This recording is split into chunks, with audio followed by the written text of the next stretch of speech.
की थी थर्मोडायनामिक्स की?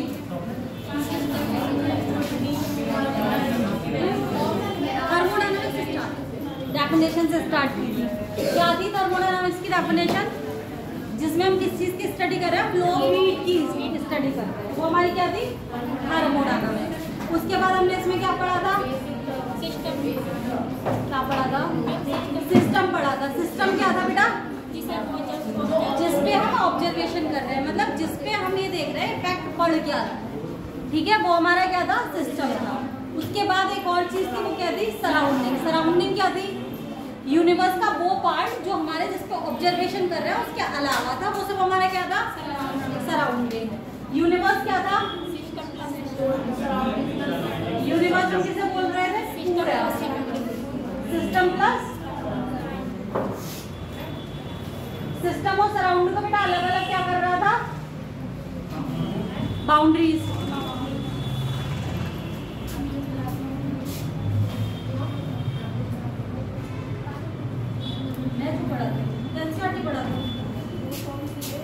एनसीईआरटी है बेटा। हाँ, मैं क्या बोल रही? सिस्टम प्लस सराउंडिंग है। सराउंडिंग और सिस्टम को क्या चीज डिफरेंशिएट कर रही थी बीच में? बाउंड्रीज कर रही थी। बाउंड्रीज दो टाइप की थी। कौन कौन सी? एक रिजिड बाउंड्री, एक फ्लेक्सिबल बाउंड्री, जो मैंने शायद तुम्हें लिखा ही नहीं है, बट ये कॉमन सेंस रखो कि रिजिड बाउंड्री का मतलब क्या हो गया? ऐसी बाउंड्री जिसको हम फिक्स करके रख रहे हैं। मतलब अगर मैं स्टील के ग्लास के अंदर पानी को डाल रही हूँ तो वो क्या है? रिजिड है, क्योंकि ये इसको कैसे भी फैला नहीं सकता, ठीक है? क्या है? एक शेप इसकी मेंटेन रहेगी। ऐसे ही अगर मैं गुब्बारे में हवा भर रही हूँ या पानी भर रही हूँ तो वो हमारी क्या है? फ्लेक्सिबल बाउंड्री है। इसकी बाउंड्री सिस्टम है, जैसे ये मेरा सिस्टम हो गया और ये मेरा क्या हो गया? सराउंडिंग। अगर मैं इसमें पानी भर रही हूँ या इसमें जो मैं गैस भरी हुई है, वो उसकी बाउंड्री को ना तो तोड़ सकती है, ना सुकोड़ सकती है, ना फैला सकती है। सिंपली वो क्या रहेगी? हमारी रिजिड स्पेस में रहेगी। तो इस वाली बाउंड्री को हम क्या कहते हैं? Rigid boundary. अगर मेरे पास एक पॉलिथीन है या फिर एक गुब्बारा है जो रबड़ का बना हुआ होता है, अगर मैं इसमें पानी जैसे जैसे बढ़ाती जाती हूँ, ये क्या होता जाता है बेटा? फैलता जाता है, और निकालती जाती हूँ तो ये सुकड़ता जाता है। तो ये हमारी क्या हो गई? एक तरीके से फ्लेक्सिबल। फ्लेक्सिबल का मतलब होता है लचीला। सही है? आया समझ में? इसके बाद मैंने क्या पढ़ाया तुम्हें? दो तरीके के सिस्टम्स पढ़ाए थे। कौन कौन से सिस्टम्स पढ़ाए थे? होमोजीनियस सिस्टम और हेट्रोजीनियस सिस्टम। होमोजीनियस सिस्टम क्या था बेटा? Phase same. फेज का मतलब क्या होता है? सॉलिड लिक्विड गैसेस होती हैं। मतलब कि दोनों चीजें हम जिस पे भी ऑब्जर्वेशन कर रहे हैं वो हमारी एक ही तरीके की फेज में चाहिए। Solid solid, liquid liquid, gas gas. अगर दो सॉलिड्स को मिलाएंगे हम, क्या वो होमोजीनियस सिस्टम बनाएंगे? नहीं बनाएंगे। पूछो क्यों? क्योंकि दोनों सॉलिड्स के अलग अलग फेज हम नहीं, क्योंकि दोनों सॉलिड्स को हम डिफरेंशिएट कर सकते हैं। अगर दो सॉलिड चीजों को हम जैसे रेता और अगर लोहे को मिलाएंगे तो हमें रेता अलग दिख रहा होगा, लोहा अलग दिख रहा होगा, समझे?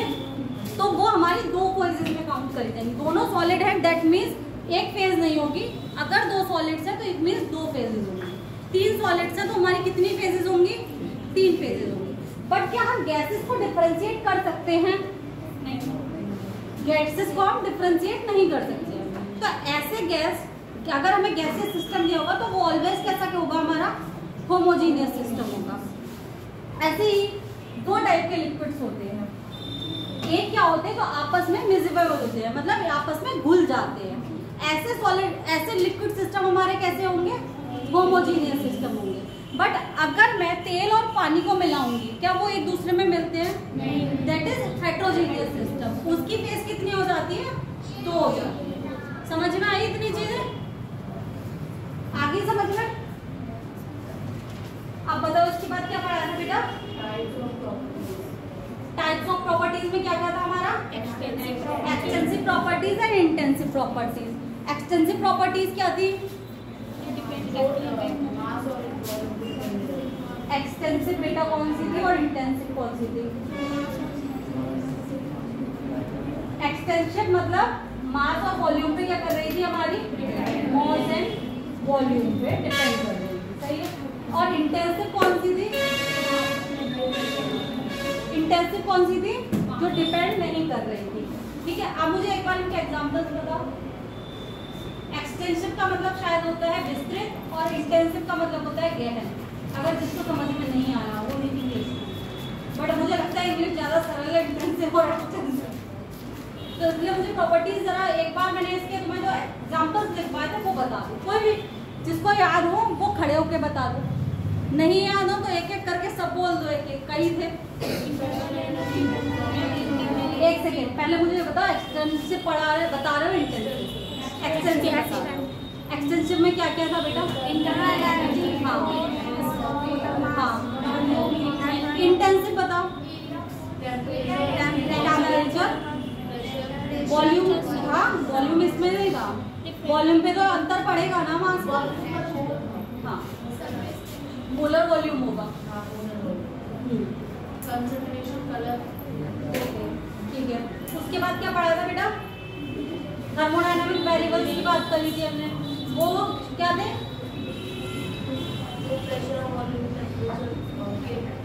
क्लोज सिस्टम के लिए प्रेशर, वॉल्यूम एंड टेम्परेचर था, और ओपन सिस्टम के लिए एन और आ जाता है, नंबर ऑफ मोल्स और आ जाते हैं। सही है, जो हमारे क्या होते हैं थर्मोडायनेमिकल वेरिएबल होते हैं। इसके बाद मैंने क्या पढ़ा था तुम्हें? स्टेट फंक्शन और पाथ फंक्शन। पाथ फंक्शन कौन कौन से थे? दो ही थे सिर्फ, हीट और वर्क, बाकी सब क्या था हमारा? स्टेट फंक्शन था। दो एक्सटेंसिव प्रॉपर्टीज को जब इनटू डिवाइड कर रहे थे, एक्सटेंसिव अपॉन एक्सटेंसिव, तो हमारा बेटा क्या आ रहा था? इंटेंसिव। हाँ, इसका एग्जांपल क्या था? Density, mass upon volume. Extensive मिलके क्या बना रही थी हमारी? इंटेंसिव बना रही थी। इतना हमने रिवीजन कर लिया, सब चीज आ गई समझ में अब तुम्हें? इतने तक अभी जितने भी चीजें पढ़ाई गई है, जितने भी शब्द बोले गए हैं थर्मोडायनामिक्स में, वो सबसे अब तुम्हें संबंध स्थापित कर पा रहे हो अपना। ऐसा तो नहीं है कि अगर मैं एक्सटेंसिव बोलूं किसी के लिए या पाथ फंक्शन बोलूं तो तुम्हें ये ना पता व्हाट इज पाथ फंक्शन और what is state function.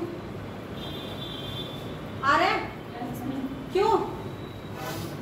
Path function state function पता है, थ्योरेटिकली भी पता है ना। पाथ फंक्शन क्या थे? पाथ पर डिपेंड करना और ना डिपेंड करने से मतलब क्या है? कैसी प्रोसेस से बना है। अगर मैं इसे ले रही हूँ, इस सिस्टम, सही, अब मैं तुमसे क्या पूछूंगी? इसमें इंटरनल एनर्जी का चेंज पूछती हूँ, सही है। यहाँ पे मेरी इंटरनल एनर्जी अगर मैं तुमसे इसमें इंटरनल एनर्जी का चेंज पूछूंगी तो कितना आएगा? Change in internal energy in a cyclic system कितना आएगा?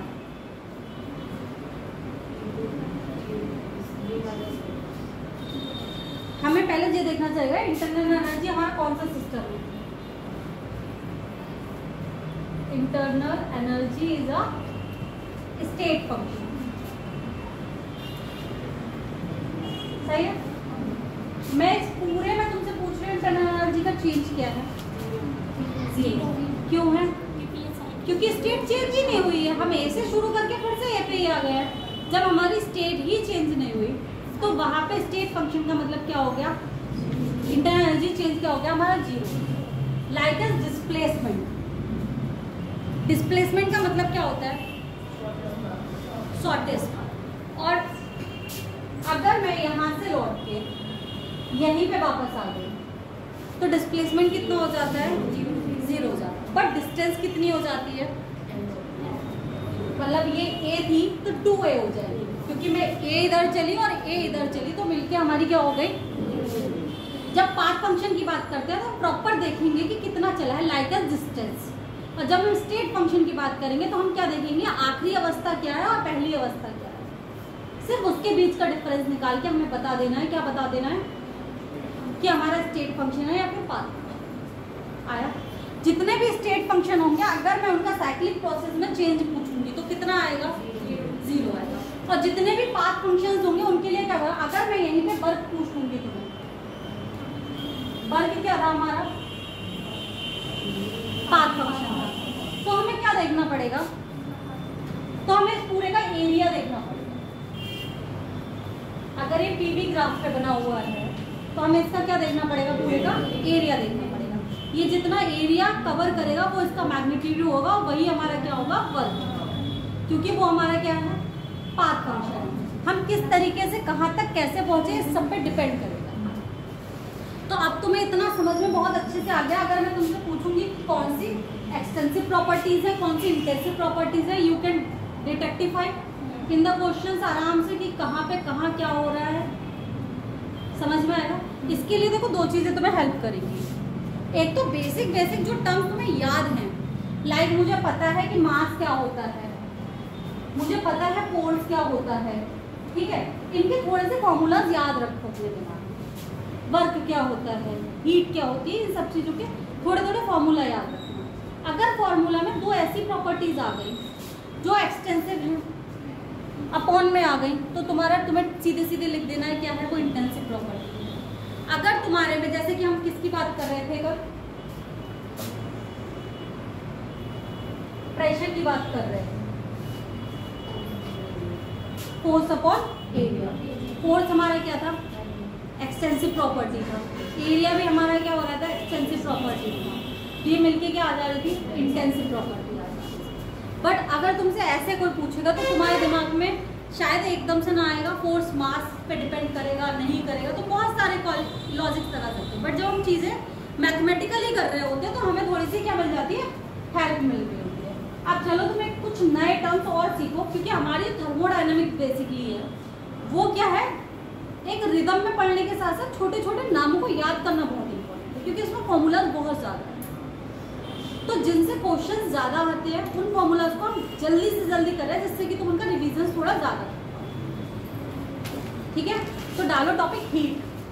हम अभी नया क्या पढ़ेंगे, हीट क्या है हमारा, पाथ फंक्शन है। एक न्यू पाथ फंक्शन के बारे में पढ़ेंगे। पहले हम अपने दोनों पाथ फंक्शंस को खत्म करेंगे कि हीट किसे बोल रहे हैं और हमारा वर्क किसे बोल रहे हैं। उसके बाद हम किस पे आएंगे, स्टेट फंक्शंस पे आएंगे। इंटरनल एनर्जी किसे बोल रहे हैं, एंथैल्पी किसे बोल रहे हैं, एंट्रोपी किसे बोल रहे हैं, फिर हम ये सब चीजें पढ़ेंगे। तो आज हम क्या पढ़ेंगे, पहले हीट डालो।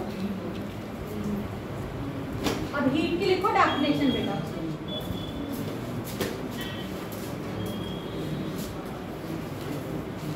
मैं लिखूं या तुम लोगों को बोल दूं खाली?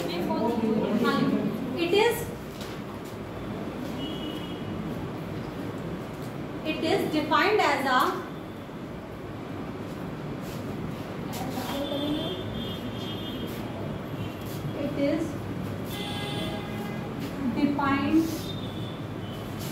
a quantity of energy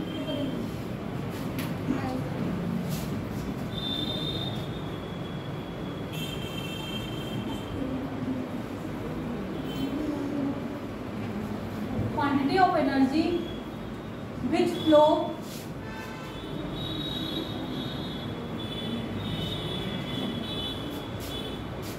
from high temperature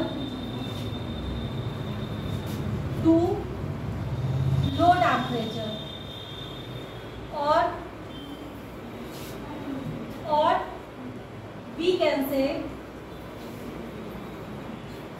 hot body to cold body, hot body to cold body without any external force.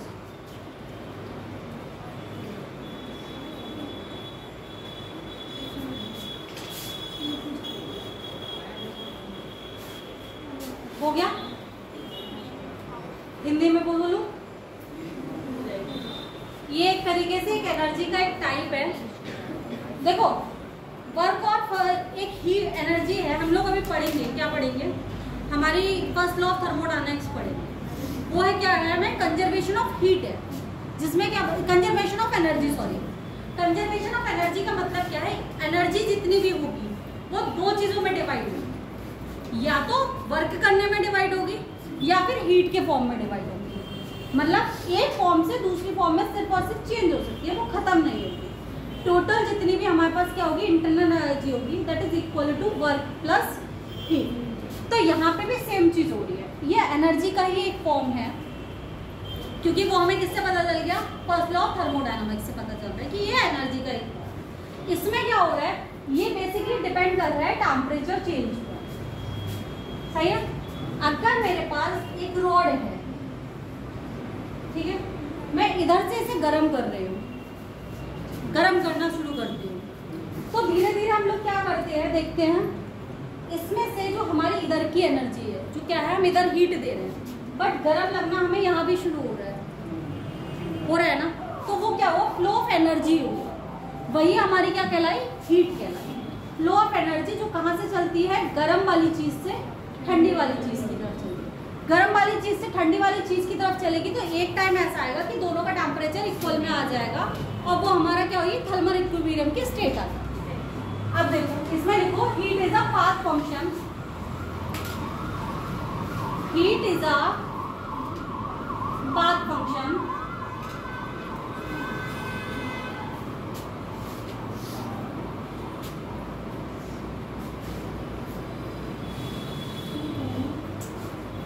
लिखो, it is disordered form of energy,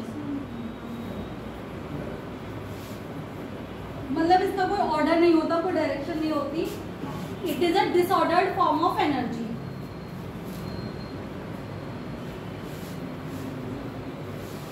लिखा, रिप्रेजेंटेड बाय Q, हाँ, रिप्रेजेंटेड बाय Q।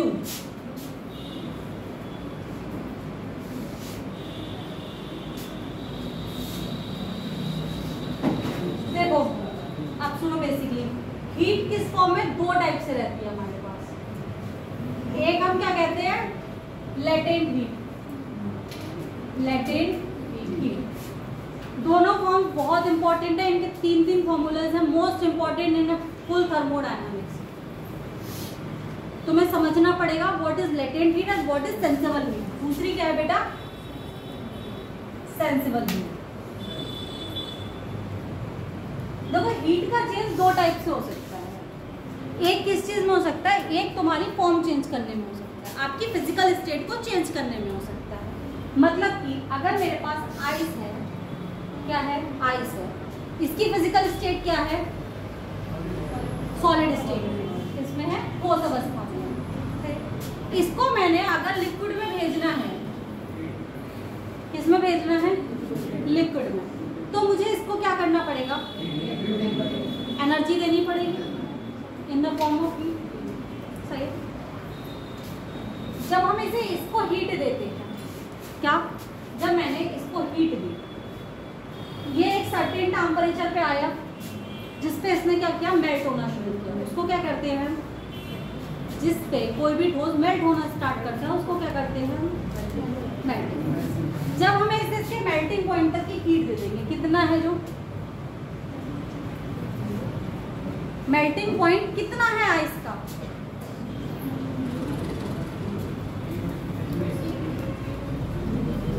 वो तो freezing point ही है ना, जब ये 0 degree पे होता है, 100 डिग्री वाटर का, यही तो मैं पूछना चाह रही हूँ, 0 ही है ना, वही मैं बता रही हूँ। ये 0 डिग्री आइस पे रहता है, सेम टेम्परेचर में 0 डिग्री वाटर में रहता है। यहाँ पे इसने क्या नहीं किया, हमारा टेम्परेचर चेंज नहीं किया, इसको जितनी भी एनर्जी मिली वो इसने किस फॉर्म में, किस चीज के लिए यूज करी, इसके बीच का इंट्रामोलिकुलर फोर्स कम करने में यूज करी। इंट्रामोलिकुलर फोर्स बहुत ज्यादा था किसके पास, हमारे पास ठोस के पास। जब ठोस अवस्था में थे तब उनके पास इंट्रामोलिकुलर फोर्स बहुत ज्यादा था, जिससे उनके अणु जो थे वो पास पास में।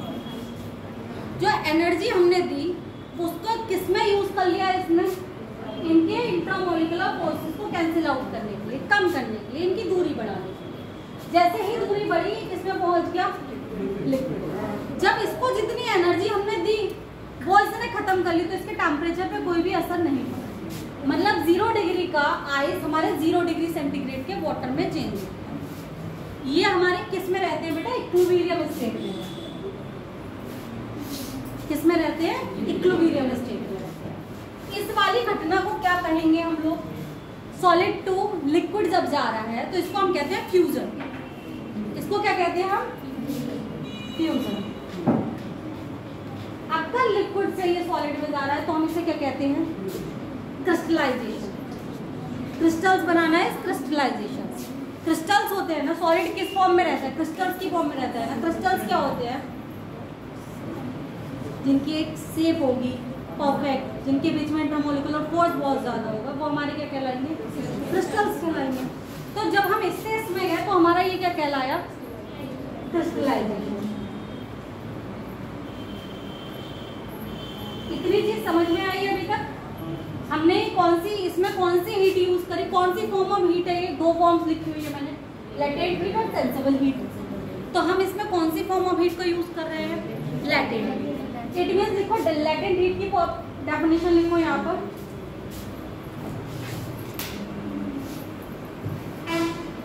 लिखो लेटेंट हीट, डालो हेडिंग और उसमें लिखो heat required to change the state and, लिखो heat required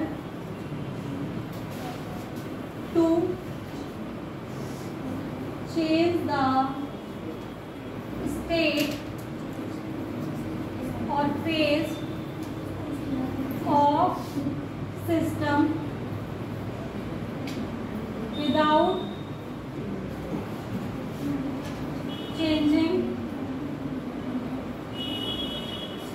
the temperature.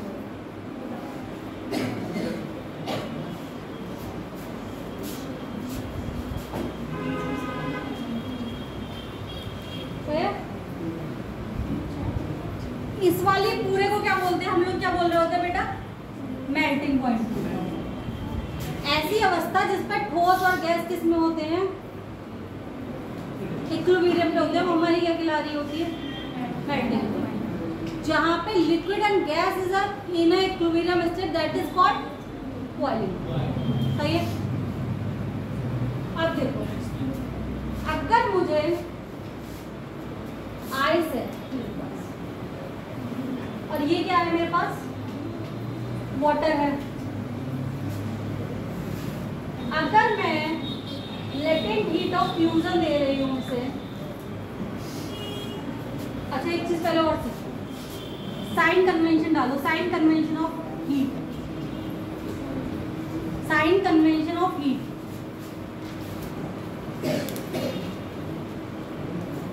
When heat observed by the system, absorbed by the system, absorbed by the system,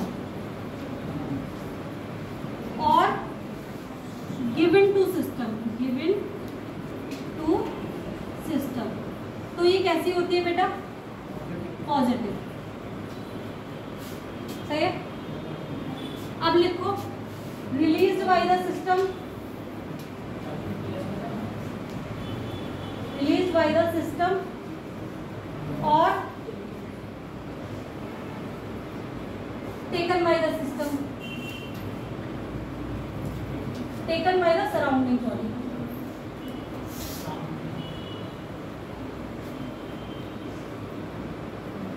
या फिर यहाँ पे given by the system, given by the system, given by the system। इसमें क्या होती है बेटा? निगेटिव। लिख लिया तुमने?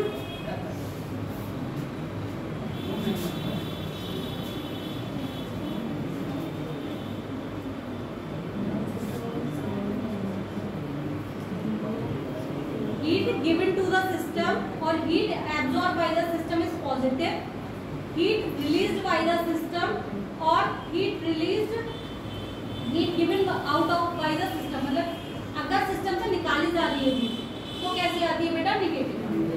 अगर सिस्टम हीट को ले रहा है तो पॉजिटिव। अगर अब मैं आइस को अगर वाटर में चेंज करूंगी तो मुझे इसके लिए हीट देनी पड़ेगी या निकलेगी? देनी पड़ेगी, क्योंकि हमें क्या करना है बेटा? बॉन्ड तोड़ने हैं, इंट्रामोलिकुलर फोर्सेस कम करने हैं। तो हमें यहाँ पे जो हीट मिलेगी, मान लो वो 20 किलो जूल मिल जाती है, क्या 40 किलो जूल की हमें हीट मिल गई। लेटेंट हीट ऑफ फ्यूजन हमारी क्या है? 40 किलो। और अगर मैं तुमसे पूछूं लेटेंट हीट ऑफ क्रिस्टलाइजेशन क्या होगी, तो क्या तुम मुझे बता सकते हो क्या होगी? बताओ कितनी होगी? 40 होगी, बट वो साइन क्या होगा हमारा? निगेटिव आएगा, -40, क्योंकि जितना बॉन्ड तोड़ने के लिए जरूरत थी, तो जब नए बॉन्ड फिर से बनेंगे तो उतनी ही एनर्जी रिलीज होगी जितनी टूटने के लिए होगी। तो अगर मुझे क्रिस्टलाइजेशन की एनर्जी दी है तो मैं फ्यूजन की बता सकती हूँ, फ्यूजन की दी है तो मैं किसकी बता सकती हूँ? क्रिस्टलाइजेशन की। सिर्फ कहाँ पे डिफरेंशिएट होगा? साइन में डिफरेंशिएट। और ये क्वेश्चन डायरेक्ट तुमसे पूछा जा सकता है। क्या हुआ?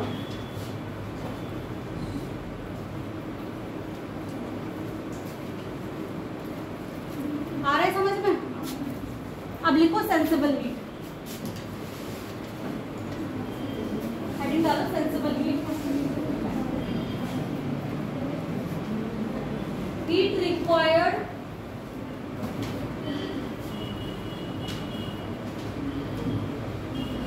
to change the temperature of the system. Heat required to change the temperature of the system without changing in a state of phase. Without changing in state और phase. मतलब सुनो, मतलब जब मैं 100 डिग्री, सॉरी इसको कम करती हूँ, अगर मैं 20 केल्विन का एक हमारे पास क्या है, सॉरी 20 डिग्री सेंटीग्रेड का हमारे पास क्या है? वाटर है। अगर मैं इसे किस में कर रही हूँ? 40 डिग्री सेंटीग्रेड के वाटर में चेंज कर रही हूँ, तो हमने यहाँ पे कौन सी हीट ऑन करी? सेंसिबल हीट यूज करी। तो अगर हम सिर्फ और सिर्फ किस में चेंज कर रहे हैं? टेम्परेचर में चेंज कर रहे हैं किसी भी चीज़ को, उसकी स्टेट में चेंज नहीं कर रहे हैं। मतलब अगर सॉलिड है तो सॉलिड में ही रहेगा, गैस है तो गैस में ही रहेगा, और तुम्हारा लिक्विड है तो लिक्विड में ही रहेगा।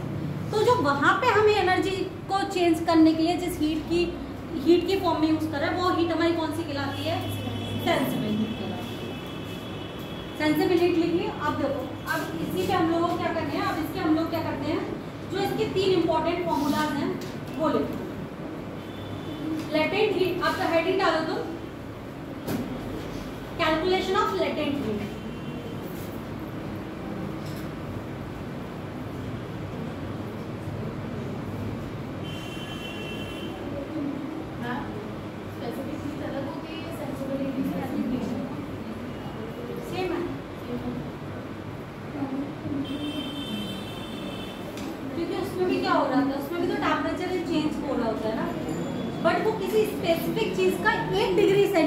ही बढ़ाने के लिए यूज किया कि दैट इज कॉल्ड क्या होती है?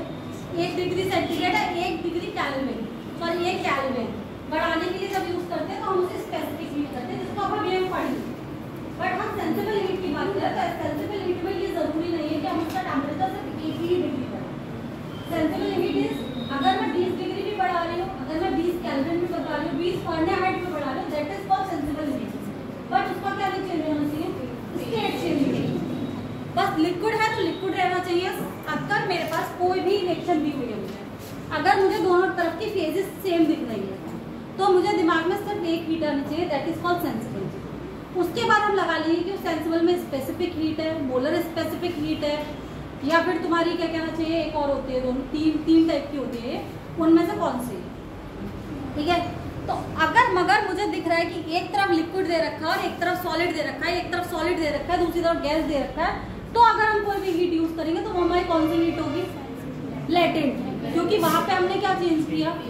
हमने फेज चेंज किया। आया समझ में? क्वेश्चंस कैसे पता चले कि लेटेंट हीट का है या सेंसिबल हीट का है? पहली बात तो तुम्हें लिखा हुआ स्पेसिफाई देता है कि लेटेंट हीट ऑफ वेपोराइजेशन इतना दिया हुआ है, तो तुम क्यों निकाल दो?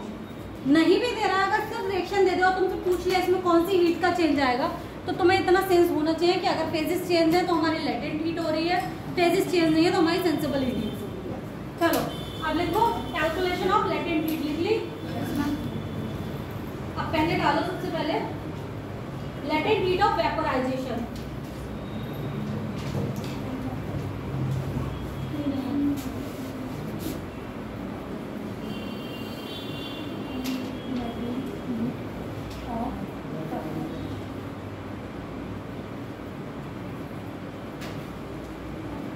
हीट ऑफ वेपोराइजेशन कैसे दी हुई है? वेपोराइजेशन का मतलब क्या हुआ?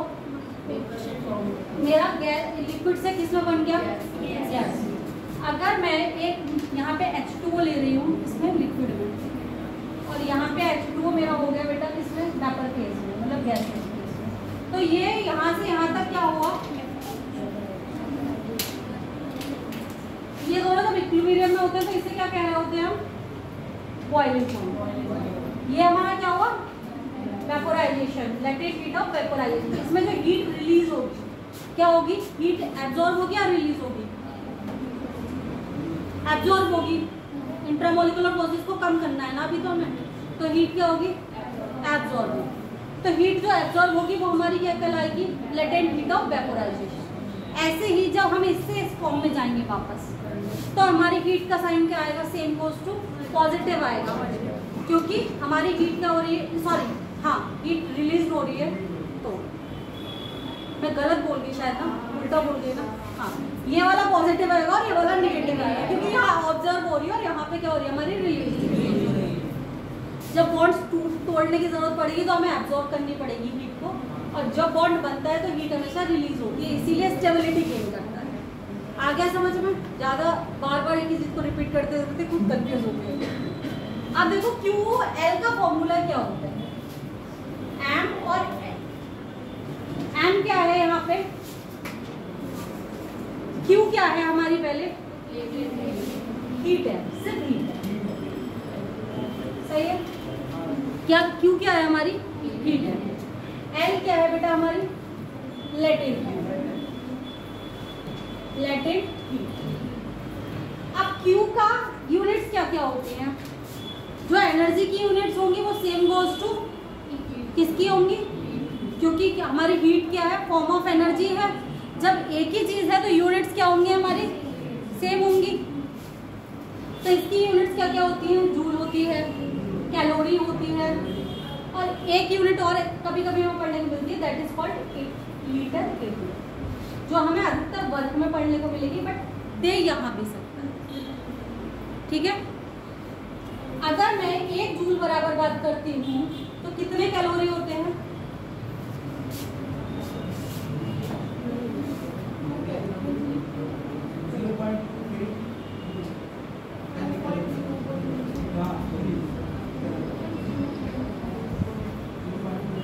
वन कैलोरी बराबर 4.2 जूल होते हैं ना।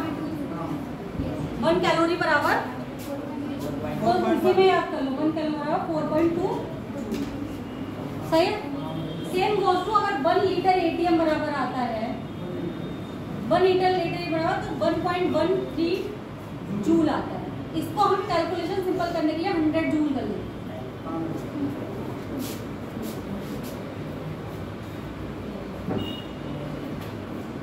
एक कैलोरी बराबर 4.2 जूल, 1 लीटर एटीएम बराबर 101.3 जूल, और अगर इसको सिंपलीफाई करते हैं हम कैलकुलेशन में तो 100 जूल कर लेते हैं।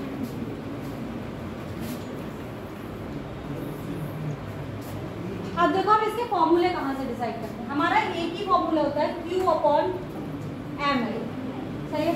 अब डिपेंड कहाँ पे करेगा बेटा?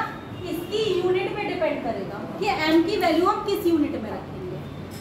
m की, अगर मुझे लेटेंट हीट की वैल्यू जूल पर मोल में दी होगी तो m की वैल्यू हमें किस में रखनी पड़ेगी? मोल में रखनी पड़ेगी। अगर मुझे केजी में दी होगी लेटेंट हीट, किलो में, ग्राम में दी होगी, तो मुझे m की वैल्यू किलोग्राम में लिखनी होगी, समझे? और अगर मुझे यहाँ पे लीटर पर ग्राम दिया हुआ है, क्योंकि लेटेंट हीट ऑलवेज तुम्हें क्या होगी? गिवन होगी। तुम क्या देखोगे उसमें कि मुझे की यूनिट कौन सी फॉर्म में दी हुई है। अगर मुझे m की वैल्यू, m क्या है हमारा यहाँ पे?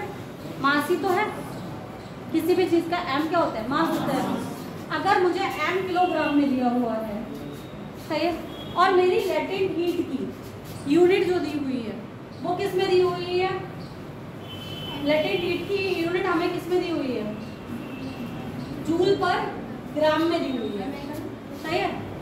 हाँ, आ जाओ बेटा, तुम लोग कतई भी दिमाग में लगा रहे हो, मेरा तो चल चुका है, तुम्हारा भी नहीं चल रहा। ये LM पर मोल क्यों लिखवा रहे हो, लीटर पर मोल? जूल पर मोल नहीं आएगी तो बता क्यों नहीं रहे हो? मतलब मैं तो बार बार बोल के थक गई, तो मैं तो तुम्हें गलत कर ही रही हूँ, तुम लोग आराम से बैठ के गलत लिख रहे हो और पढ़ रहे हो। भाई मान रही हूँ कि ये मत करो, बट खुद तो इतना तो दिमाग लगाओ, जब इधर जूल आनी है तो इधर लीटर कहाँ से आ रहा है, क्यों ये लीटर नहीं कट रहा? तुम्हें यूनिट कन्वर्जन नहीं पड़ी क्या अभी तक? हाँ भाई ऐसे अंधविश्वास करते हैं। मैं मान रही हूँ टीचर को कभी एकदम ऐसे नहीं बोलना चाहिए मैम आप गलत पढ़ा रही है, बट एटलीस्ट इतना तो ध्यान दिलाओ मैम आप सेंसेस में ही नहीं हो।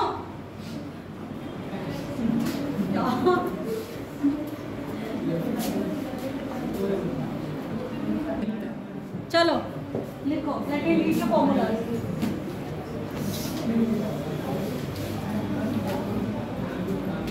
Q बराबर क्या था बेटा हमारा? यहाँ QL लगा देते क्योंकि हम किसकी बात कर रहे हैं, लेटेंट हीट की।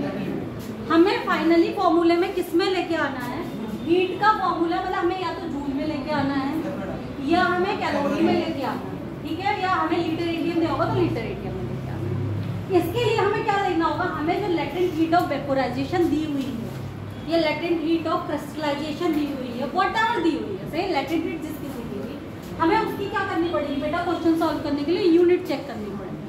क्या करना पड़ेगा, यूनिट चेक करना। अगर मुझे ये दी हुई है जूल पर ग्राम में, तो मैं यहाँ जो m की वैल्यू लगाऊंगी वो मुझे जो किलोग्राम में दी हुई है, जो ग्राम में दी हुई है, या किसी और फॉर्म ऑफ मास में दी हुई है, जो मतलब मोल्स में दी हुई है, हमें पहले उसे क्या करना होगा, उसे हमें कन्वर्ट करना होगा किसमें बेटा, ग्राम में। जब मैं वो ग्राम में ले आऊंगी, अगर मेरे पास m की वैल्यू ग्राम में आ गई, इसकी वैल्यू जूल पर ग्राम आ गई, तो फाइनल हमारे पास कितनी बचती है, यही लाना होता है, यही समझा रही थी जिसको मैं लीटर लिख रही हूँ। आगे बैठ तुम, अब चल रहा है अपना दिमाग। तो ऐसे ही इसमें हम लोग 3 तरीके के फॉर्मूले लिख सकते हैं। एक तो हम किस फॉर्म में लिख सकते हैं, जब हमें यहाँ पे ग्राम में दिया हो तो हम m की वैल्यू किस में लगा देंगे बेटा, ग्राम में लगा देंगे। अगर QL में लिए क्या दिया हुआ है, m, ये जूल पर किलोग्राम में दिया हुआ है, तो ये हम किस में लगा देंगे, किलोग्राम में। और अगर QL बराबर NL आ जाएगा जब मुझे ये जूल पर मोल मिलेगी, तो हम यहाँ पे क्या लगा देंगे, मोल्स में। सही है, ये 3 फॉर्मूला है किसके, हमारे लेटेंट हीट निकालने के। अब इसका क्वेश्चन लिखो,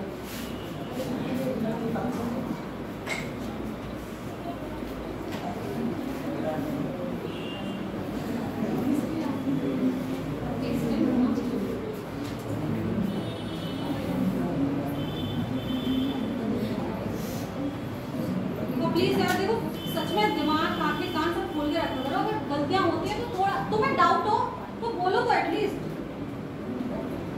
पूरी क्लास में पढ़ाते चले जाते तुम लोग को यूनिट ही गलत कर लेते हैं, यानी कहाँ से लीटर लेके आते हो। लिखो क्वेश्चन लिखो, calculate heat change when, calculate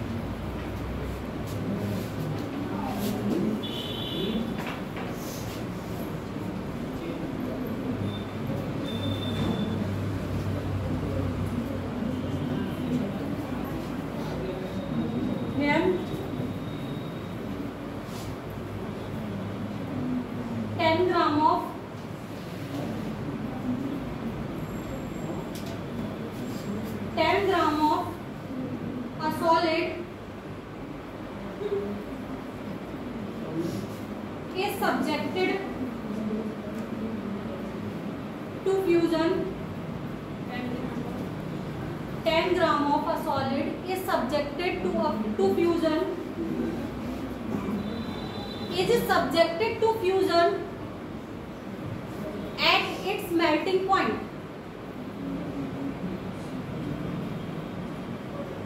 latent heat of fusion दी हुई है 10 किलो जूल पर किलोग्राम।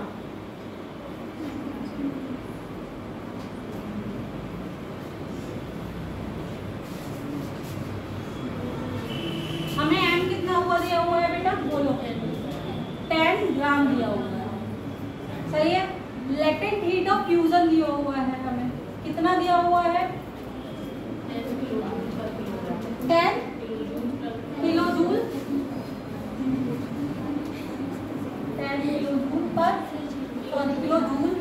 पर किलोग्राम। तो सबसे पहले तो हमें क्या चेंज करना पड़ेगा? मास को चेंज करना पड़ेगा, किसको? किलोग्राम। दूसरी बात तुम्हें एक चीज बताओ, इस क्वेश्चन से तुम्हें कहाँ पता चला कि लेटेंट हीट का क्वेश्चन है? सबसे पहले मुझे एक चीज बताओ। हाँ पहले तो मेल्टिंग पॉइंट बोला है, हाँ, और दूसरा लेटेंट हीट ऑफ फ्यूजन है। मेल्टिंग पॉइंट पे ही सिर्फ और सिर्फ क्या होती है हमारी? लेटेंट ऑफ फ्यूजन होती है, क्योंकि इक्विलिब्रियम कंडीशन में तब तक नहीं होगा सॉलिड टू लिक्विड। अगर ये इक्विलिब्रियम कंडीशन पे कब होगा? जब ये मेल्टिंग पॉइंट पे होगा, सिर्फ तब। तो ये भी क्वेश्चन में देखना पड़ेगा। जैसे मान लो हमें कुछ लेटेंट हीट्स याद हो जाती है, जल की, पानी की याद हो जाएगी या आइस की याद हो जाएगी क्वेश्चन करते हैं, तो समटाइम नहीं भी देगा अगर उसका समझ। कोई जरूरी नहीं है वो तुम्हें लेटेंट हीट दे। फिजिक्स में बहुत सारे क्वेश्चन में ऐसा आता है थर्मो वाले में, जिनमें लेटेंट हीट तुम्हें कॉमन सेंस के अकॉर्डिंग यूज करनी पड़ेगी कि अगर हम वाटर में जा रहे हैं तो कितनी लेटेंट हीट यूज हो रही है, वाटर की लेटेंट हीट क्या है, आइस की लेटेंट हीट क्या है। तो ये जब क्वेश्चन बहुत ज्यादा सॉल्व करते हो तो याद हो जाते हैं, तो लिख के नहीं दे रहा हूँ। उस अकॉर्डिंग तुम्हें ये खुद ही समझना पड़ेगा ये क्वेश्चन लेटेंट हीट का है, क्योंकि इसमें मेल्टिंग पॉइंट या बॉइलिंग पॉइंट की बात है। अगर वो एट मेल्टिंग या बॉइलिंग पॉइंट नहीं देगा, इसका मतलब वहाँ टेम्परेचर भी चेंज हो रहा है। समझ रहे हो? अगर उसने क्या नहीं दिया कि एट मेल्टिंग पॉइंट या बॉइलिंग पॉइंट, इट मीन्स वहाँ टेम्परेचर भी चेंज होगा। तो लिख करो इस क्वेश्चन को सॉल्व। इसको हम कैसे बदलेंगे बेटा किलोग्राम में? m बराबर 10/1000 किलोग्राम हो गया ये। q equal to 10/10,000 kilogram into 10 kilo joule upon kilogram. इससे ये कट जाएगा, इससे ये कट जाएगा, इससे ये कट जाएगा, सिर्फ कितना बचेगा? 1/10 किलो जूल, 0.1 किलो जूल। और इसे अगर जूल में करेंगे तो क्या करेंगे? 0.1 इंटू 10 जूल, कितना आ जाएगा? 100 जूल आ जाएगा। आ गया? समझ में आ गया? ये क्या निकल आया हमारा? Heat change in latent. आया समझ में प्रिया? क्या हुआ था? ठीक नहीं है?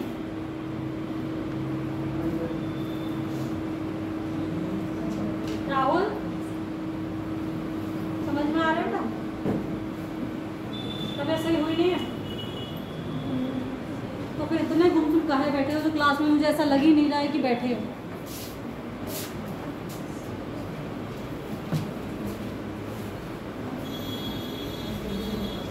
कॉपी बना के लेके, हाँ एक संबंधित सूचना सबने भिजवाई। कल सभी लोग अपनी अपनी कॉपियां लेके आए केमिस्ट्री।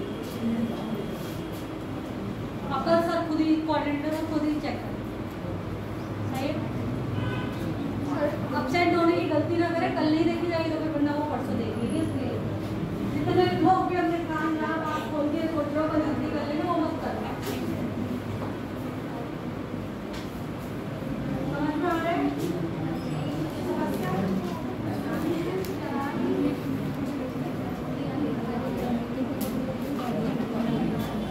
हाँ अभी कॉपी चेक करने पे कॉलेज में बुला लिया ना, कोई बात नहीं, 4 बजे आके दिखा देना। अगर कल कोई भी कॉपी के नाम पे एब्सेंट होगा तो वो अपना नुकसान खुद करेगा, तो क्लास भी होगी, सिर्फ कॉपी नहीं दिखाना। कॉपी दिखाने पे तो 2-4 मिनट की डांट पड़ जाएगी। क्लास से तो बाहर कोई तुम्हें निकाल नहीं देगा, मगर अपना 1-1.5 घंटा या 3 घंटे का नुकसान मत करना।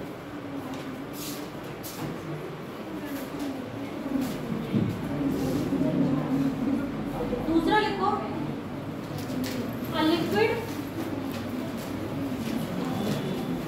a liquid of 2 kilogram is subjected to vaporization.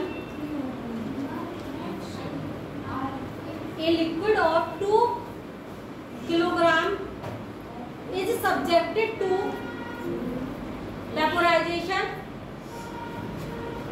at its boiling point. Latent heat of vaporization is given नहीं दे रही ज़्यादा बोल के ना मैं आधी चीज़ें खुद भूल जा रही हूँ। Liquid of 2 kilogram is subjected to vaporization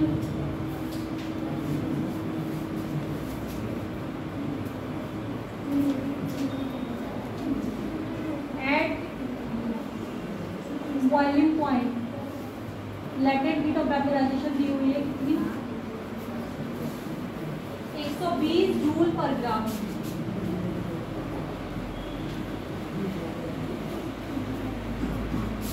निकाल के बताओ बेटा इसका क्यू कितना आएगा। हीट चेंज ही निकालना है इसमें भी। फॉर्मूला लगाओ, Q is equal to ml vaporisation. बस यूनिट्स का ध्यान रखिए और इसे सॉल्व करो और आंसर बताओ जल्दी से। m कितना दिया हुआ है तुम्हें? m दिया हुआ है हमें 2 किलोग्राम, सही है। और इलेक्ट्रिक हीट ऑफ वेपोराइजेशन हमें दी हुई है 120 जूल पर, ठीक है। करो सॉल्व, करो करो।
किलोग्राम बड़ी यूनिट है ग्राम?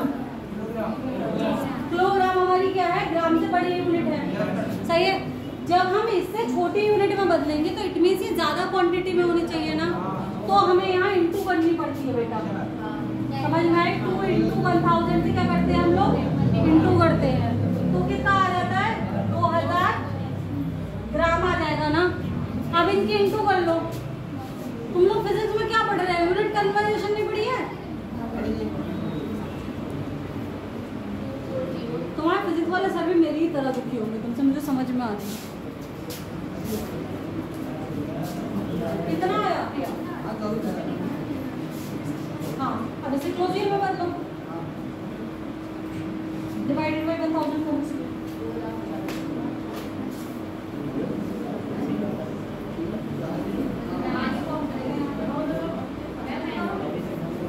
करो। ये देखो सिलेबस बहुत स्लो चल रहा है, ऐसे मत करो। अभी बीच में मेरे हो जाएंगे एग्जाम में, मैं गायब हो जाऊंगी।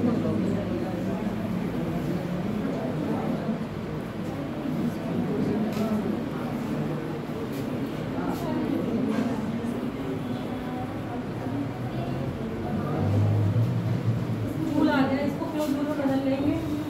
240 किलो जूल आ रहा है आंसर सबका, सही है। अभी हमारी लेटेंट हीट की बात समझ में आ गई तुम्हें? तीनों फॉर्मूले समझ में आ गए कि हम कैसे कैसे इसको यहाँ चेंज कर रहे हैं। सिर्फ कहाँ यूनिट्स का खेल है। यूनिट क्या होती है बेटा? या तो जूल पर ग्राम होगी, या जूल पर किलोग्राम होगी, या जूल पर मोल होगी। तो जो चीज़ की हमें क्या दी होगी, पर में दी होगी, उसी के हिसाब से हम क्या लगा देंगे? आम की वैल्यू लगा देंगे। अगर मोल दिया होगा तो हम जिस चीज के भी अगर मतलब वाटर दिया हुआ है, ठीक है, और यहाँ पे हमें लेटेंट हीट हमें किसमें दी हुई है, अगर 2 ग्राम वाटर दिया हुआ है और लेटेंट हीट मुझे दे दी इन्होंने 40 जूल पर मोल, तो हम क्या निकालेंगे 2 ग्राम में पहले क्या निकालेंगे, वाटर के मोल निकालेंगे, और जो मोल निकल के आएंगे उसको हम यहाँ पे लगाएंगे एम की जगह पे। आ गया समझ में या नहीं आया? तो बढ़े आगे। अब पढ़ते हैं हम लोग कौन सी, हाँ, सेंसिबल हीट क्या थी, heat to change the temperature. तो टेम्परेचर चेंज हो रहा है, इट मींस इसके क्यू के फॉर्मूले में हमारी एक चीज क्या बढ़ जाएगी, टेम्परेचर तो बढ़ेगा ही बढ़ेगा। क्या बढ़ेगा, टेम्परेचर बढ़ेगा। एम था हमारे पास, सी था हमारे पास, और क्या हो जाएगा, ये क्या बनता है, क्यू एस बराबर सी डेल टी। सी क्या होती है, हीट कैपेसिटी। देखो एक एक करके इसमें नाम बढ़ते जाएंगे और वो तुम्हें याद करते जाने पड़ेंगे एक्सेप्टेंस के तौर पर। जैसे अभी तक हमने कितने वो पढ़ लिए, हमने हीट पढ़ना शुरू हुआ है। हीट क्या है, हमारा पाथ फंक्शन है, फॉर्म ऑफ एनर्जी है, ठीक है। उसमें हमने 2 टाइप की हीट पढ़ ली, कौन कौन सी, लेटेंट हीट और सेंसिबल हीट। लेटेंट हीट क्या थी, जो हमारी सिर्फ फेस चेंज कर रही थी, या तो मेल्टिंग पॉइंट पे होगी या बॉइलिंग पॉइंट पे, सही है, इक्विलिब्रियम स्टेट में होगी, सिर्फ और सिर्फ क्या होगा, फेस चेंज होगा। सेंसिबल हीट हम आ जाते हैं जहाँ पे हमारी फेस का मतलब नहीं होगा, हमारा किसका मतलब होगा, टेम्परेचर चेंज। आगे समझ में, इसका फॉर्मूला क्या हो जाता है, क्यू एस, क्योंकि सेंसिबल हीट ली है हमने इसलिए इसको एस लगा दिया यहाँ पे। सी हमारी क्या है, हीट कैपेसिटी है, और टी क्या है हमारा, चेंज इन टेम्परेचर।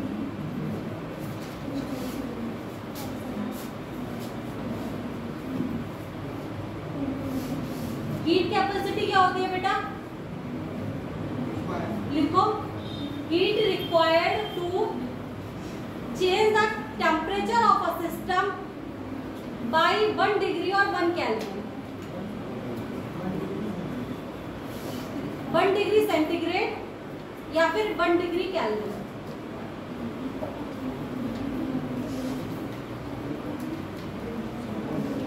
यहीं पे फिर लिखो, हीट कैपेसिटी लिख ली, फिर से लिख लो, heat required to change the temperature of a system by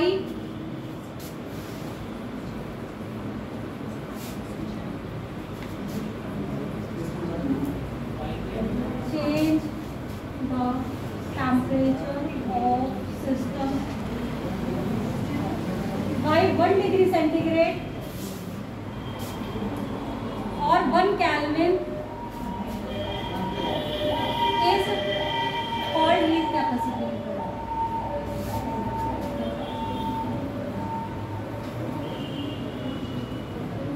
अब नीचे डालो स्पेसिफिक हीट कैपेसिटी। इसको हीट कैपेसिटी को कैपिटल सी से डिनोट कर रहे हैं, किससे? कैपिटल सी से। अगर तुम्हें हीट कैपेसिटी दी हुई है तो तुम्हें ये वाला फॉर्मूला लगाना है।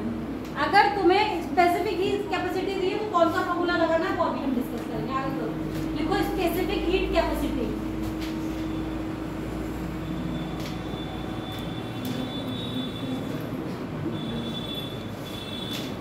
बोलो, हीट रिक्वायर्ड, सेम लिखो, heat required to change the temperature of a system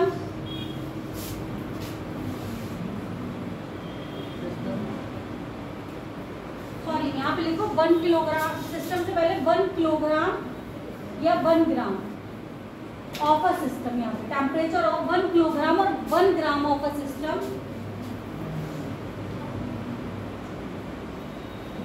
by 1 degree centigrade or 1 Kelvin is called specific heat capacity. लिख दो इसे।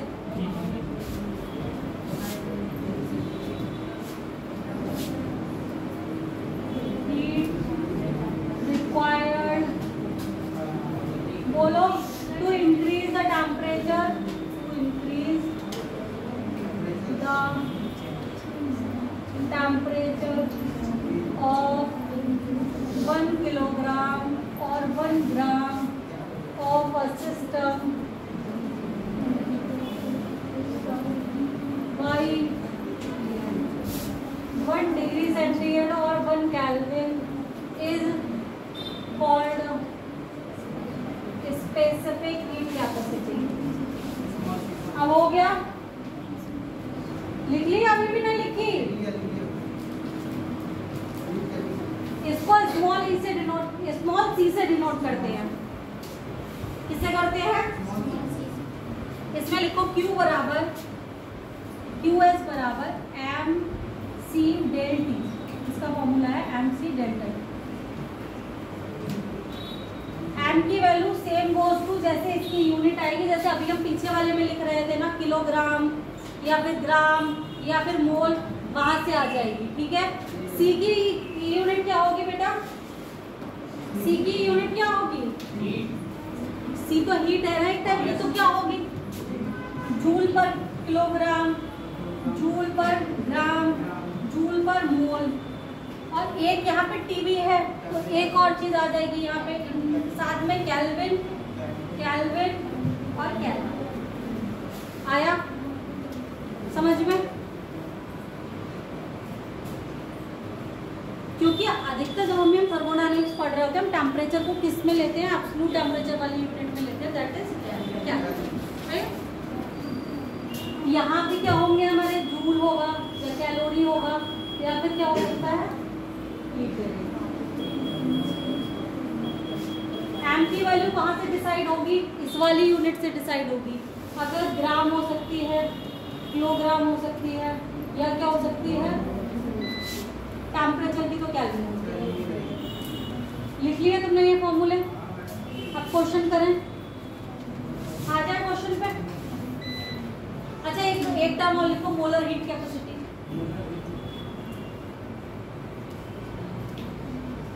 लिखो, ये पहली कितनी लाइन लिख लो जरा, यहाँ से यहाँ तक, टेम्परेचर ऑफ, हाँ, heat required to change the temperature of, heat required to change the temperature of 1 mole of system by 1 degree centigrade or 1 Kelvin is called specific molar heat capacity. यहाँ पे जहाँ पे ये लिखा हुआ है, दिख रहा है, यहाँ 1 मोल कर लो बस, और बाकी पूरी लिख लो। बस ये मत लिखना हीट स्पेसिफिक हीट कैपेसिटी नहीं है ये, अभी हो गई मोलर हीट कैपेसिटी।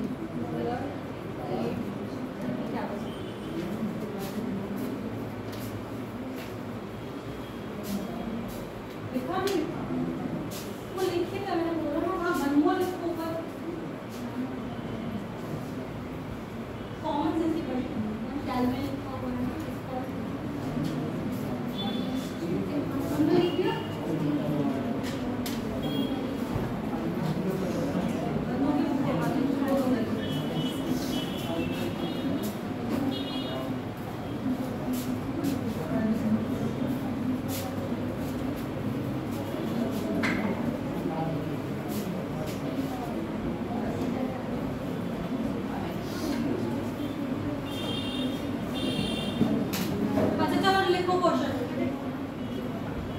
बोल रही हूँ तब तक जल्दी जल्दी लिखो। Calculate the number of kilo joule, calculate the number of kilo joule of heat necessary, kilo joule of heat necessary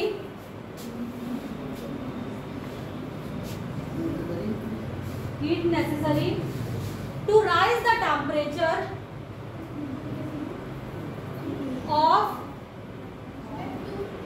2 माने बड़ा, 2 वो वाला है, क्या प्रोपोजिशन वाला टू राइज द टेम्परेचर,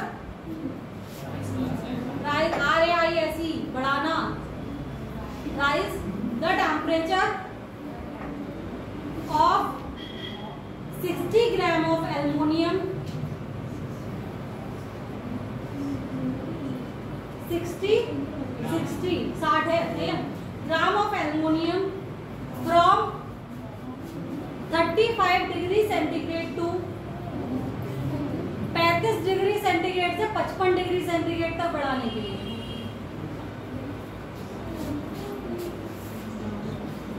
जिसमें कि तुम्हें मोलर हीट कैपेसिटी दी हुई है, इसमें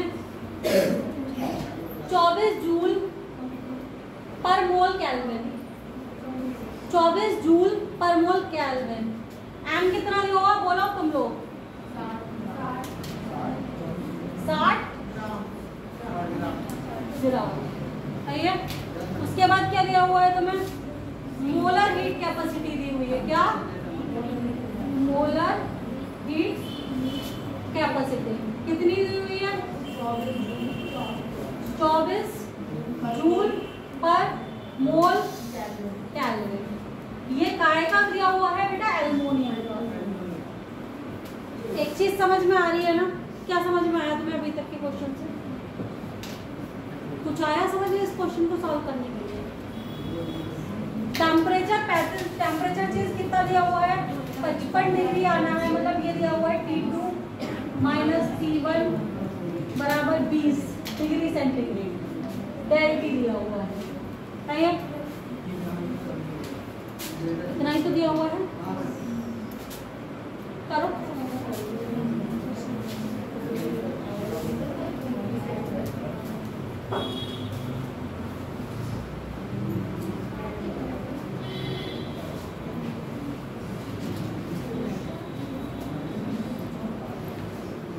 पहले तो इसे मोल से निकालो, क्योंकि मोलर हीट कैपेसिटी दी हुई है, मास सीधे नहीं लगा सकते।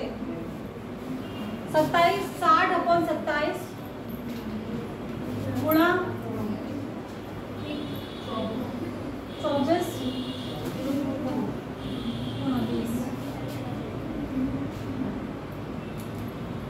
करो कितना आ रहा है? 9 8 3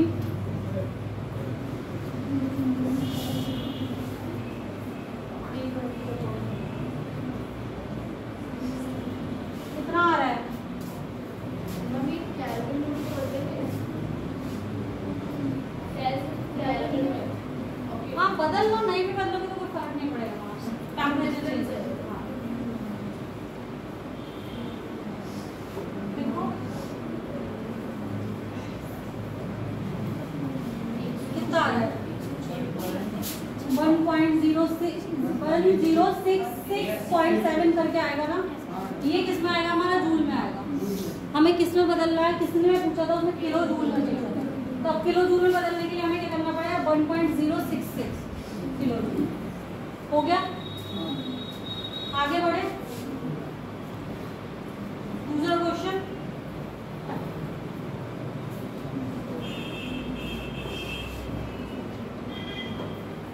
अच्छा मैं एक चीज लिख रही हूँ, तो मुझे बस ये बताना किसी स्टेप से आप लोग वहां तक पहुंचो, ठीक है? ये क्वेश्चन हो गया। मैं आगे पे बढ़ूं। मुझे 10 माइनस कितने? -10 डिग्री सेंटीग्रेड के वाटर को कितने में बदलना है? 20 डिग्री सेंटीग्रेड के वाटर में बदलना है।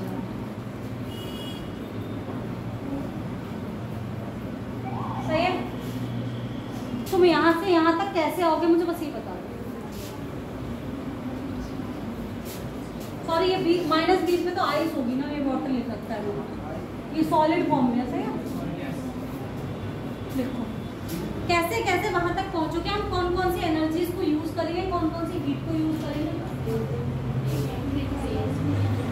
सब लेटेड हीट हो रहा है, टेम्परेचर भी चेंज हो रहा है और हमारी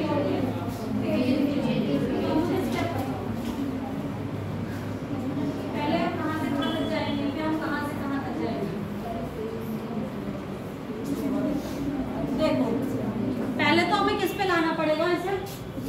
इक्विलिब्रियम स्टेट में लाना के लिए क्या करना पड़ेगा इसे? हम पहले इसे 0 डिग्री सेंटीग्रेड का क्या बनाएंगे? आइस पे लेके आएंगे। यहाँ हमने कौन सी वाली हीट यूज करी? सेंसिबल हीट यूज करी, क्योंकि हमने क्या किया? Temperature change. सही है। उसके बाद हम 0 डिग्री सेंटीग्रेड के वाटर पे लाएंगे। कौन सी हीटर यूज करी हमने? यहाँ QS यूज हुई है हमारे पास। यहाँ पे कौन सी हीट हुई?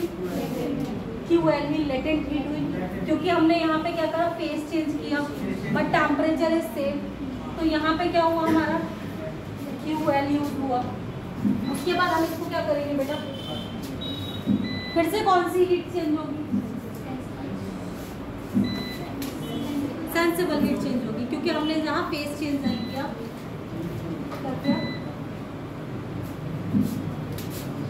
लाइट आई है या गई है?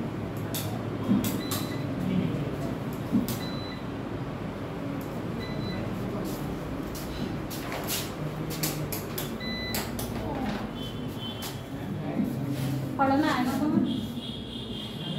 ये बंद हो जाएगा, और ये बंद होने का मतलब तुम नहीं पढ़ पाओगे। यहाँ पे हम कौन सा फॉर्मूला लगाएंगे?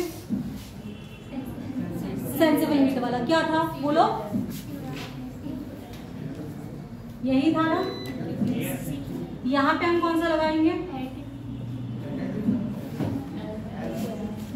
यहाँ पे किसका? तेजी से बोलो, समझ में आ गया कहाँ कौन सी चीज होगी? अगर यही तुम्हें सबकी लेटेंट हीट और वेपोराइजेशन और तुम्हें स्पेसिफिक हीट सबकी दे रखी हो, तो वो कैलकुलेट करके इसमें टोटल हीट निकलवा लेगा। टोटल हीट कैसे निकलेगी? Change in total heat. इसको जोड़ोगे, इसको जोड़ोगे, इसको जोड़ोगे, तब तुम्हारा क्या आएगा? इतने से इतने में हमने कितनी हीट की रिक्वायरमेंट रिलीज हुई या इंक्रीज हुई, वो अलग चीज है। जो हीट का चेंज आएगा वो तुमसे पूछेगा, तो इसके लिए तुम्हें क्या करना पड़ेगा? Total heat change del Q पूछेगा। तो हम यहाँ क्या लिखेंगे? QS प्लस QL फिर QS2। जब ये टोटल चेंज पूछेगा तो हमें तीनों स्टेज में निकाल देने। क्या समस्या है?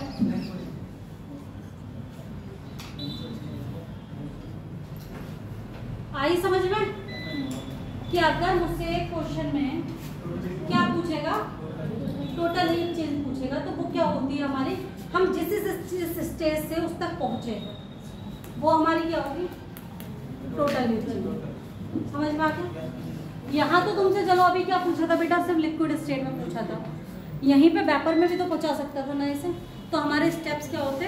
बढ़ जाते, क्योंकि पहले हम लिक्विड में आते, देन हम लिक्विड से वेपर में जाते, फिर उस डिग्री सेंटीग्रेड की वेपर तक जाते हैं जिस डिग्री सेंटीग्रेड की वेपर तक हमसे पूछे।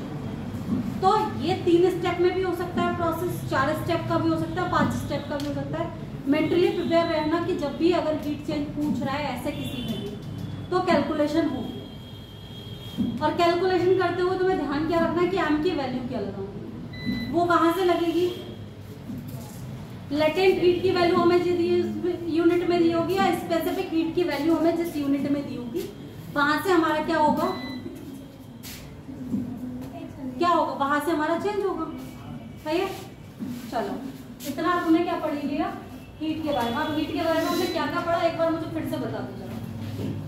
शुरू से बिल्कुल हीट हमने शुरू करनी थी। हीट क्या थी? फॉर्म ऑफ एनर्जी थी, पाथ फंक्शन है, नॉन डायरेक्शनल है, डिसऑर्डर्ड फॉर्म ऑफ एनर्जी है, लो टेम्परेचर से हाई टेम्परेचर की तरफ चलती है, हाई टेम्परेचर से लो टेम्परेचर की तरफ चलती है, हाई से लो की तरफ चलती है। इतना हुआ। उसके बाद हमने 2 टाइप की क्या पढ़ी? हीट पढ़ी। कौन कौन सी? एक लेटेंट हीट पढ़ी और एक हमने क्या पढ़ी? सेंसिबल हीट पढ़ी। सेंसिबल हीट में हमने 3 हीट्स और पढ़ी। कौन कौन सी? Heat capacity, specific heat capacity और molar heat capacity. Heat capacity क्या थी? किसी भी सबस्टेंस का 1 डिग्री सेंटीग्रेड या 1 केल्विन टेम्परेचर को चेंज करने के लिए जितनी हीट की रिक्वायरमेंट थी, that is called heat capacity. Heat capacity की यूनिट क्या थी? हीट कैपेसिटी की पूछ रही बेटा, हीट की नहीं पूछ रही। जूल पर मोल केल्विन या फिर जूल पर ग्राम केल्विन, जूल पर किलोग्राम केल्विन। एम की वैल्यू किससे डिसाइड होगी हमारी, जो भी हमारी ग्राम केल्विन, ग्राम दिया हुआ है, मोल दिया हुआ है या किलोग्राम दिया हुआ है। सिर्फ यूनिट्स का खेल है, पूरे के पूरे हीट में किसी चीज का खेल नहीं है। सिर्फ तुम्हें क्या ध्यान रखना है कि मेरी Q, M, del C, sorry C और डेल टी, इनकी यूनिट्स किस पे दी हुई है। अगर मेरी यूनिट सही है और साइन कन्वेंशन मैं सही यूज कर रहा हूँ तो कहीं से भी हमारी क्या नहीं होगी, क्वेश्चन गलत होने के चांसेस ही नहीं। और हर साल के पेपर में तुम्हें हीट से, एक्सटेंसिव प्रॉपर्टी से, स्टेट फंक्शन से जितना हमने पढ़ लिया एटलीस्ट 2 क्वेश्चन मिलते हैं। और हीट एक चीज बहुत अच्छी है, हीट वर्क फिजिक्स और केमिस्ट्री दोनों के लिए सेम है। हीट के साइन कन्वेंशन में फिजिक्स और केमिस्ट्री में अंतर नहीं है। साइन कन्वेंशन में अंतर आता है वर्क, कहाँ पे आता है वर्क। वर्क में हमारे साइन कन्वेंशन IUPAC के हिसाब से चलते हैं और उनके साइन कन्वेंशन उनके हिसाब से चलते हैं। तो वर्क वाले भी सिस्टम में ये चीज ध्यान रखना कि मैंने जो फिजिक्स में पढ़ा है वो मैं यहाँ एम्प्लीफाई नहीं, बट हीट वाला, और हीट के क्वेश्चन थर्मो तुम्हारे फिजिक्स में भी है, सेम क्वेश्चन, लेटेंट हीट के, स्पेसिफिक हीट के, मोलर स्पेसिफिक हीट। अगर अब मैं तुमसे पूछूं मोलर स्पेसिफिक हीट क्या है तो कोई भी डेफिनेशन बता पाएगा मुझे क्या है? एक मोल को हम 1 डिग्री सेंटीग्रेड या 1 केल्विन से बढ़ाते हैं। हाँ, तो अब समझ में आया सेंसिबल हीट, स्पेसिफिक हीट और मोलर स्पेसिफिक हीट, इन सब में क्या क्या अंतर आया, आ गया। अब चलो अब डालो अगला हेडिंग, सॉरी एक बार क्वेश्चन और कर लो। हाँ क्वेश्चन लिखो बेटा।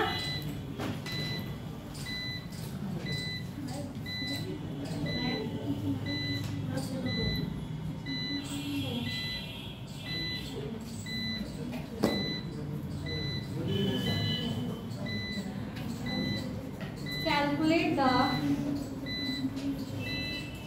enthalpy change on freezing। Sir ये चलेगा नहीं क्या?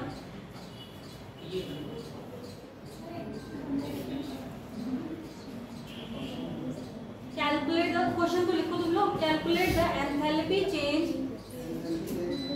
on freezing of 1 mole of water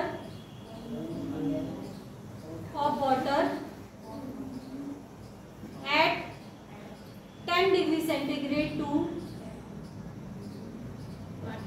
ice, 10 degree centigrade to ice at minus 10 degree centigrade।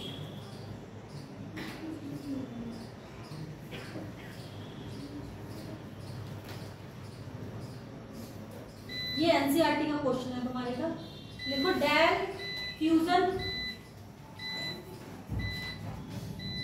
Delta बनाओ, उसके नीचे फ्यूजन लिखो और एच लिखो, मतलब एनर्जी एंथैल्पी चेंज फ्यूजन पे कितना है तुम्हारा 6.03 kilo joule mole inverse, 6.03 kilo joule mole inverse.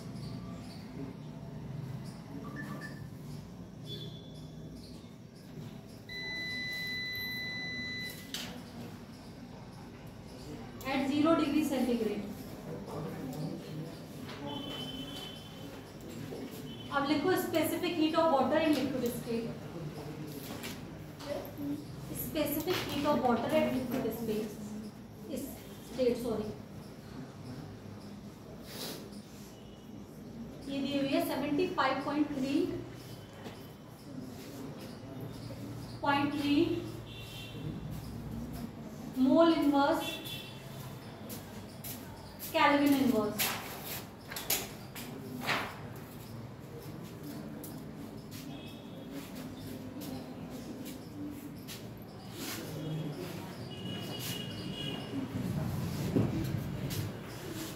और लिखो specific heat of water at solid state 36.8 joule mole inverse kelvin inverse. क्या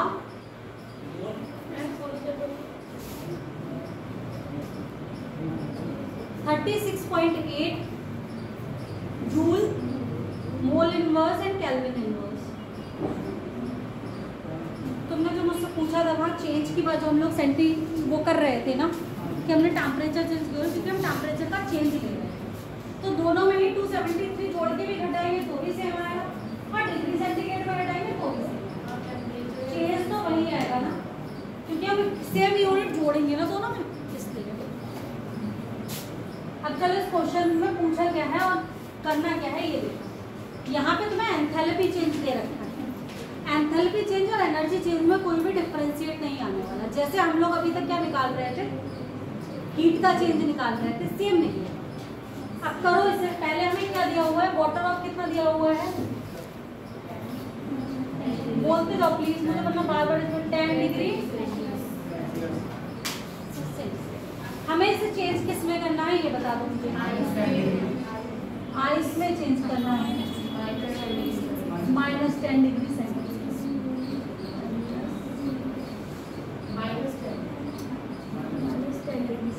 सही है, नहीं तो लेके आना है।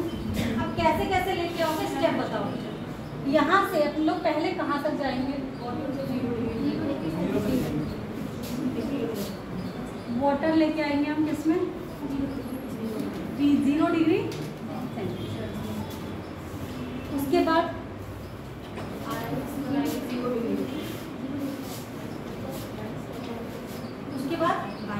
आइस बनाओगे कितने की, सेम की बनाओ।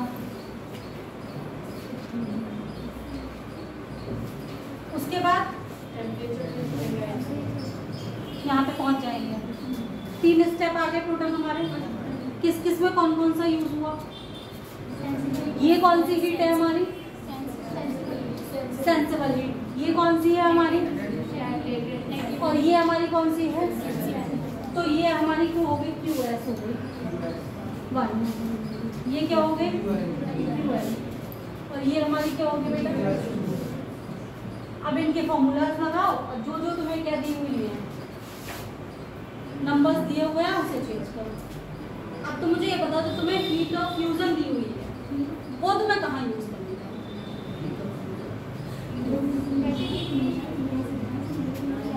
फ्यूजन कब हो रहा था, जब हम सॉलिड टू क्या जा रहे थे, लिक्विड जा रहे थे, दैट इज कॉल्ड फ्यूजन। हम यहाँ कहाँ से कहाँ जा रहे हैं बेटा, वाटर से आइस जा रहे हैं, तो हमें किसकी जरूरत पड़ेगी, क्रिस्टलाइजेशन की जरूरत पड़ेगी, बस टाइम करने की। और जरा जल्दी से सॉल्व करो, कैलकुलेशन तुम लोग करोगे मैं करूँगी, फॉर्मूलाज मैंने तुम्हें बताया। समझ में नहीं आया है क्या, बिल्कुल नहीं।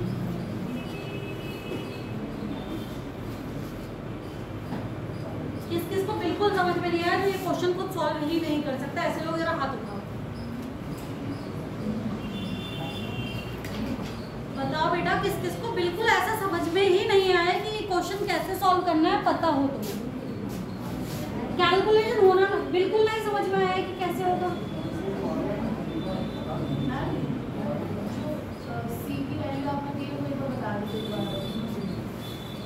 देखो C जो लिक्विड वाले का है, वाटर में वो दिया हुआ है 75.3 kilo, sorry joule mole kelvin inverse में है दोनों units, joule mole kelvin inverse में। और जो दूसरा वाला सॉलिड वाला दिया हुआ है वो 36.8 है। तो देखो यहाँ पे क्या लगाओगे तुम, यहाँ पर तुम्हें क्या करने पड़ेंगे, तुम्हें हमें क्लास में, हेलो, हमें मोल तो दे रखा है ना, तो हमें मोल में तो चेंज ही नहीं करनी है यूनिट, एम की वैल्यू तो चेंज ही नहीं करनी, 1 मोल दे रखी है। यहाँ पे हम लोग कौन सा वाला फॉर्मूला लगाएंगे, NC डेल्टी वाला लगाएंगे ना। अब तुम्हें यहाँ कौन सी वाली C यूज करनी पड़ेगी, कौन सी वाली C यूज करनी पड़ेगी, वाटर वाली करनी पड़ेगी ना, क्योंकि वाटर है ना हमारे पास यहाँ पे, तो सही स्पेसिफिक हीट ऑफ वाटर का यूज करोगे। तो करो, यहाँ पे लगाओ n बराबर 1, लिखो 1 इंटू 75 पॉइंट कितना दिया हुआ था बेटा 3, और यहाँ पे टेम्परेचर चेंज कितना आ रहा है, टेम्परेचर चेंज बताओ 0 से हम कहाँ जा रहे हैं, 0 - 10। अब तो लगाओ ये कितना आ गया, इंटू करो पूरी, कितना जूल आ रहा है, 75.3 आ रहा है बेटा, नहीं 77 ये आएगा ना, 753 आएगा ना माइनस। आया समझ में या नहीं आया? अभी भी नहीं आया? तुम्हें आया लास्ट में? अगर मैं वाटर से, देख बेटा, वाटर से वाटर में ही जा रही हूँ, समझ में आया? पानी से पानी में जा रही हूँ, मेरी स्टेट तो चेंज नहीं हुई, तो कौन सी हीट यहाँ पे यूज होगी? मैंने दो हीट पढ़ाई, एक सेंसिबल हीट पढ़ाई है, एक लेटेंट हीट पढ़ाई, तो कौन सी हीट होगी उसमें use? Sensible heat. Sensible heat के मैंने फॉर्मूला तुम्हें लिखवाया था, Q बराबर mc डेल्टा, सही है? एम की वैल्यू कहाँ से लगा रहे थे? इसकी यूनिट से। जब तक तुम लोग करो, जब तक मैं इसे समझा रही हूँ, जिसको नहीं समझ में आया, सही है? सी बेटा एम की वैल्यू मैं कहाँ से लगा रही थी? जिसकी वैल्यू हमें इसमें दी, तो जूल पर मोल इनवर्स केल्विन इनवर्स दी हुई है इसमें, देखो क्या दिया हुआ है, joule mole inverse kelvin inverse, यही तो यूनिट दी हुई है। एम की वैल्यू वैसे तो हमें ऑलरेडी गिवन ही किसमें है? मोल में ही दी हुई है, तो अब यहाँ पे हम लोग 1 लगा देंगे, ठीक है? वाटर से वाटर गए हैं, वाटर वाले की बुक में मैंने कितनी लिखवाई है? एंथैल्पी चेंज जो लिखवाया है 75.3 लिखवाई है, तो यहाँ पे 75.3 आ गई। क्या आ गई? हमारी स्पेसिफिक हीट आ गई। टेम्परेचर चेंज क्या लेते हैं बेटा? जो लो सेकंड वाला टेम्परेचर होता है उसमें फर्स्ट वाला घटा है, तो माइनस का 10 आ जाएगा, बस इनका इंटू कर देना। अब इसमें क्या चीज़ किसको समझ में नहीं आई है? आइए समझो, हो गया क्वेश्चन। दूसरा क्या आया यहाँ पे? Q1 कितनी आई है तुम्हारी? एन इंटू कितना आई है? फ्यूजन वाली -6.03 करो किलो, कितना आएगा ये?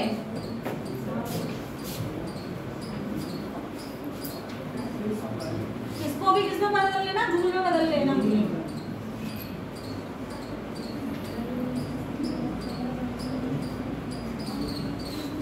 देखो ये क्वेश्चन मैं भी सॉल्व कर सकती हूँ, पर मैं तुमसे सिर्फ इसलिए सॉल्व करा रही हूँ क्योंकि तुम में से एक भी घर जाके क्वेश्चन नहीं लगाता, तो यही कर लो कम से कम। कितना आ रहा है ये?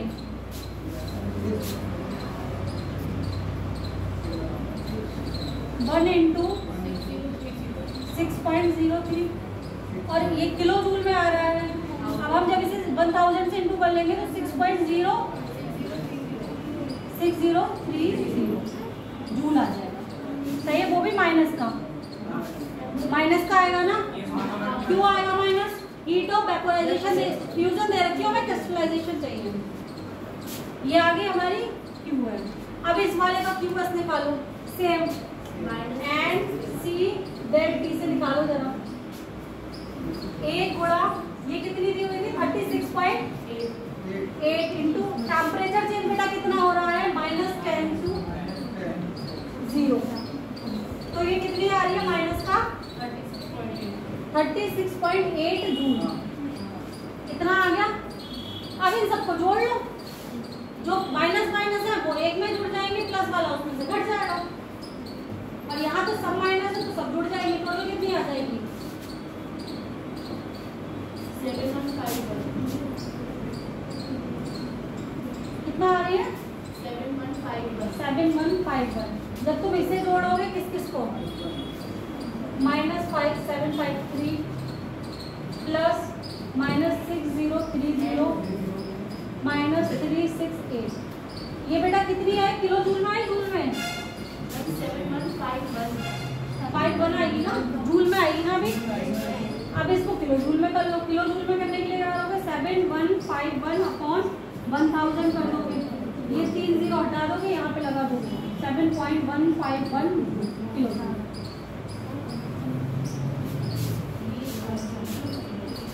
अब हीट वाले क्वेश्चन तो सॉल्व हो जाएंगे ना, जो कितना भी बड़ा क्वेश्चन मैं तुम्हें दे दिया जाए,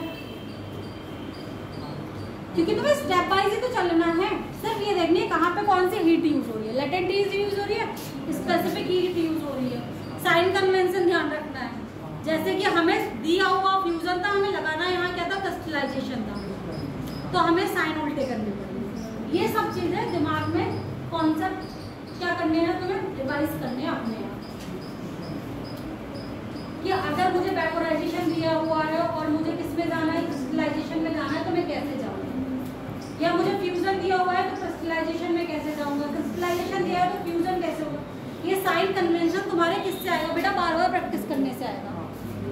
सही है। तो आज मैं अपना पाथ फंक्शन का दूसरा शुरू नहीं करूँगी क्योंकि टाइम भी हो गया, तुम्हारे लिए हीट इनफ होगा। हीट के क्वेश्चंस लगाओगे, मैं भेज दूंगी थोड़े बहुत, वरना कोई फिजिक्स की किताब में या केमिस्ट्री की किताब में जो भी हीट वाले चैप्टर के क्वेश्चन होंगे थर्मो के, वो तुम लोग कल लगा के आओ। समझ में आ रहा है? कल आके कोई भी इंसान मुझे ऐसा नहीं मिलना चाहिए कि मैम मुझसे हीट के क्वेश्चन अभी भी नहीं। कॉपी को 2 बार पढ़ना, ये वाले क्वेश्चंस 2-3 बार देख के लगाना, उसके बाद नए क्वेश्चंस पे क्या करना, अपना फैक्ट अप्लाई करना। अभी तक बताओ मैंने जो भी पढ़ाया है, जितना भी हीट के चैप्टर थर्मो में, वो तुम्हें टिप्स पे याद हुआ है या नहीं हुआ है? एग्जाम्पल्स याद नहीं हुआ होंगे अभी भी। उसका एक तरीका सिंपल है कि उसको भाई रोज सुबह रात को पढ़ के सो, जब सुबह सो के उठो तो 2 बार उसे लिख के देखो कि तुम्हें मान लो अगर 5 भी एक दिन में याद रह गए ना रात पढ़े वाले में, तो अगले दिन नए 5 याद हो जाएंगे। और एक बार सोचो कितना सिंपल बात है, अगर एक क्वेश्चन लिखा हुआ है उसमें सिर्फ मुझसे एक्सटेंसिव प्रॉपर्टीज पूछ रहा है, सिर्फ मुझे वो 4 लगाने, कितने सेकंड जाएंगे मेरे? ना मुझे कोई सॉल्व करना है, ना मुझे कुछ और करना है, मुझे सिर्फ 1 सेकंड भी शायद जाता हो किसी को, अगर कोई चीज़ याद हो उस क्वेश्चन को मार्क कर लेना। तो तुम्हें ऐसे क्वेश्चन तो कभी जीवन में छोड़ने की सोचना ही नहीं चाहिए जिनमें हमारा टाइम बच रहा है। इसलिए जो याद करने वाली चीज़ें कही जाए ना कि ना याद कर लो, उन्हें याद कर लो। और मैंने इतना अच्छे खासे नंबर ऑफ एक्सटेंसिव और इंटेंसिव प्रॉपर्टीज लिखवा दी है, जो तुम याद करोगे तो उतने में से ही फंस जाएगा, उसके बाहर नहीं जाएगी कोई। कल कॉपी लेके आना सब लोग, फेयर अपनी।